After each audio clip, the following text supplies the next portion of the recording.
Hello, Capricorn, Sun, Moon Rising, and Venus signs. Kamusta kayo? Sana po'y nasa mabuti kayong kalagayan. Welcome back po sa Star Tarot. At kung bago kayo dito, welcome din po kayo. Please subscribe, like, share my videos, and leave me a comment kung nakaresonate kayo. Thank you. So, tignan natin kung ano mga messages ni Capricorn. First card po ninyo, we have the Two of Pentacles. Two of Pentacles, po pwede, no? Capricorn, na sobrang busy kayo lagi. Po pwedeng marami kayong ginagawa. Marami kayong obligasyon, responsibilidad, and juggling kayo, no? You're juggling many things at the same time. Kaya siguro hindi na din kayo dito hindi na kayo nakakapag-isip, no? Ng mabuti. Dito nga sa Nine of Swords, sa sobrang worry siguro ninyo ito nagkakaroon na siguro kayo rito ng nightmares, 'di ba? Kasi pwede kasi na madala mo talaga sa tulog, no? Kung natulog ka na hindi ka man lang nakapag-relax, hindi ka man lang nakapag-meditate, hindi kayo let go, no, ng stress for the day. So, pwedeng madala mo yan sa tulog at pwede, no, na magkaka-nightmare ka talaga. So, yun ang napipick up ko dito.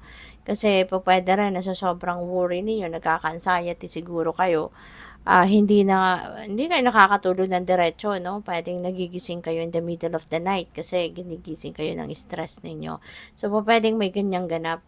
So, pwedeng halo-halo ito. Siguro, ang laki din ng obligasyon mo sa pamilya, sa trabaho, 'di ba? Kaya halo-halo na siya. Kaya 'yun, no? Dito kitang-kita na parang maybe kailangan mo ng tulong dito, Capricorn. Kung sa trabaho 'yan, siguro it's about time din para humingi kayo ng assistance, humingi na kayo ng tulong kasi kung sobra-sobra na din, 'di ba? Hindi naman masama na humingi ng tulong. Hindi naman masama na magpa-assist kayo, 'di ba? Lalo-lalo kung sa trabaho 'yan. Pwede naman siguro na meron kayong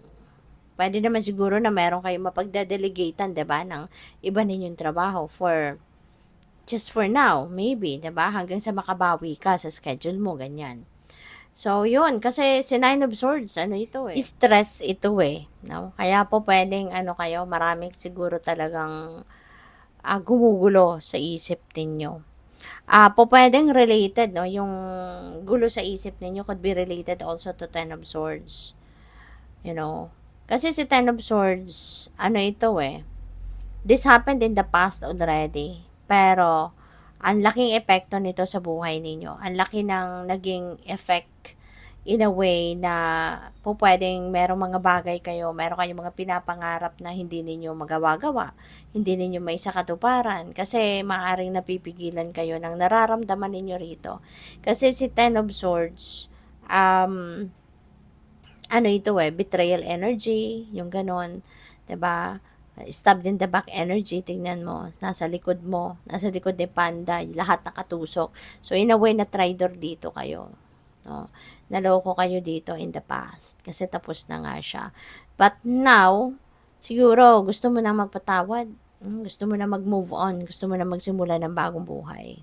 Kaya pwedeng yan din ang isa sa pinanggagalingan, no? Yung sitwasyon na to, siguro ang isa sa pinanggagalingan ng stress ninyo.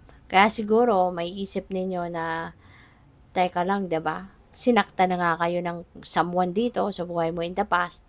Tapos papahirapan mo pa yung sarili mo lalo dahil sa kumbaga dahil sa lungkot, dahil sa inis, dahil sa galit, 'di ba? Kaya pwedeng mag-iisip kayo ngayon na I'm going to move on, 'di ba?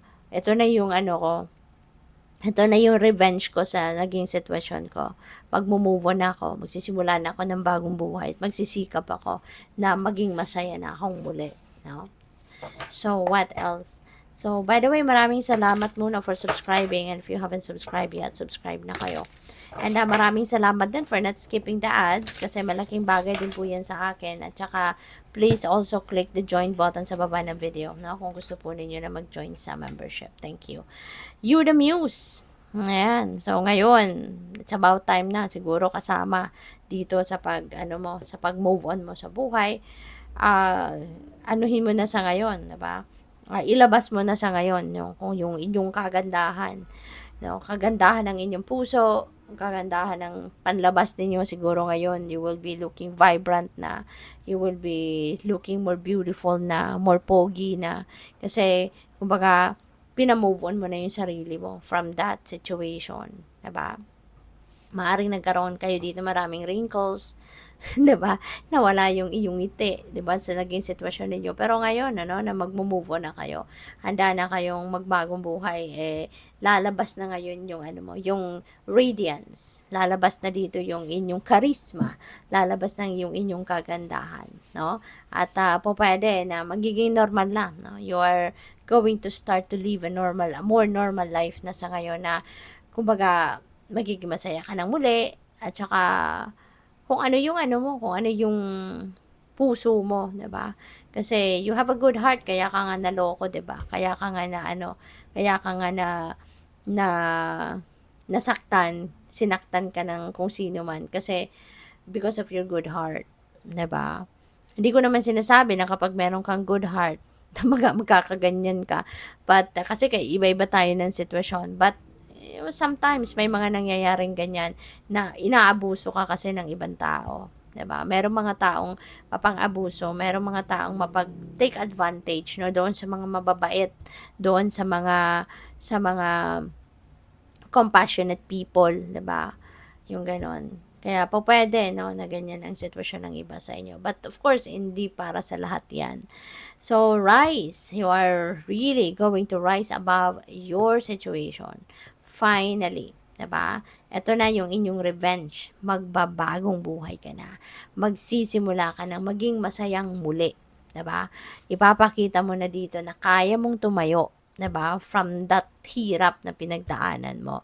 So, you are going to rise like phoenix rising, 'di ba? So magiging at from here on ano, mas magiging matatag ka na, mas magiging matalino ka na, mas magiging kasi ang dami mo nang natutunan lessons from that situation. Kaya as you head towards a different path ngayon, bagong buhay, makakasiguro ka, no, na ngayon mas magiging matapang ka na sa pagharap sa hamon ng buhay. And integrate your knowing, no, sa mga susunod mong gagawin, no, from here on. Lagi mong i-apply na yung wisdom na natutunan mo, yung lessons that you have learned in the past sa buhay mo. Gamitin mo na yan sa ngayon. Kaya lagi mong i-incorporate yan or integrate yan sa mga plano mo. So, good luck sa'yo. Thank you for watching. Love and light. Namaste.